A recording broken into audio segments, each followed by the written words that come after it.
Sa show ni Lebron na The Shop, sinabi niya doon na pinagbabawalan niya si Bronny na tawagin siyang dad kapag nasa loob ng Los Angeles Lakers. Kasama dito yung locker room, basketball court, kahit yung mga practice facility. Hanggat hindi sila nakakalabas ng gate, pwede lang siya ulit tawaging dad kapag nakauwi na sila or pauwi na sila.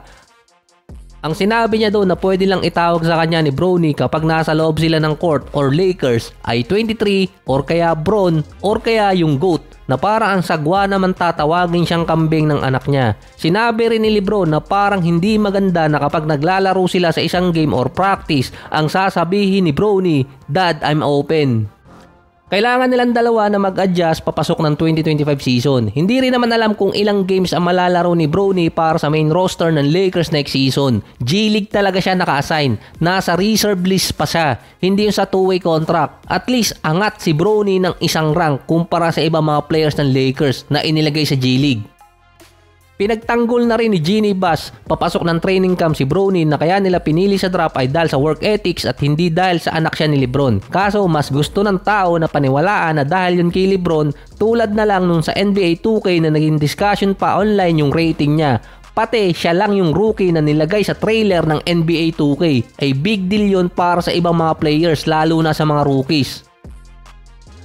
Ang potential official debut game ni Bronny ay sa opening night. Sa NBA kasi 3 ang debut game doon.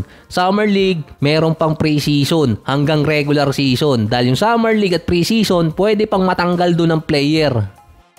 Sa last episode naman, sinabi ko doon na parang nakakalimutan ni Christian Wood na sa Lakers siya naglalaro. Dahil ang nasa trade block ngayon na player ay si Walker Kessler ng Jazz. Willing nilang i-trade dahil hindi kasama sa kanilang long-term plan. Siya yung target ng Lakers na makuha bilang backup kay Anthony Davis.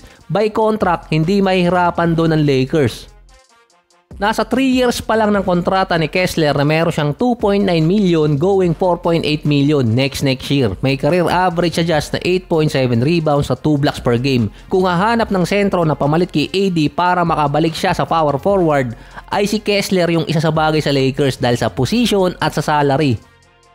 Ang pwede kasing ipalit doon ng Lakers na player katulad na lang sa kontrata, ang pinakamaitatapat ay si Jalen Hood-Schifino or magsama pa ng isang pillar. Ang hinihingi nga lang ng Jazz, isang first round pick. Ang nakakapagtaka doon, 1 month ago, hindi pa nakakapirma nito si Markkanen. Maraming teams ang gustong kumuha kay Kessler at nag-offer na ng first round pick. Nireject yun ng Jazz.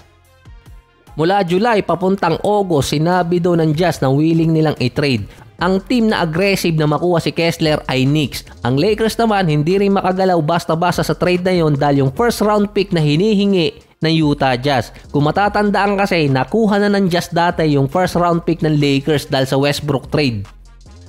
Kahit yung Golden State andun din sa circulation ng trade para kay Kessler. Kaso alam na ng Golden State kung ano ang hihingi ng Jazz. Kaya nga sila nagkaroon ng issue sa value ng player, pinalaki ng Utah. Ang nababasa ko pa sa mga comment regarding kay Kessler, mabagal at walang shooting sa labas. Traditional center. Pero si Kessler, kung papalitan niya si Anthony Davis bilang sentro at silang dalawa magsasama sa loob, isa sa best defensive duo ng NBA. Pareho silang nasa top 10 ng blocks last season. Ang bentahe pa ni Kessler, verticality. Ito yung dumidepensa na nakataas yung dalawang kamay at halos tuwid yung katawan. Meron lang siyang 23 minutes last season. Pero kapag nilagay mo siya sa 36 minutes, magkakaroon siya ng 12 points, 11 rebounds, 3.7 blocks per game at 65% shooting.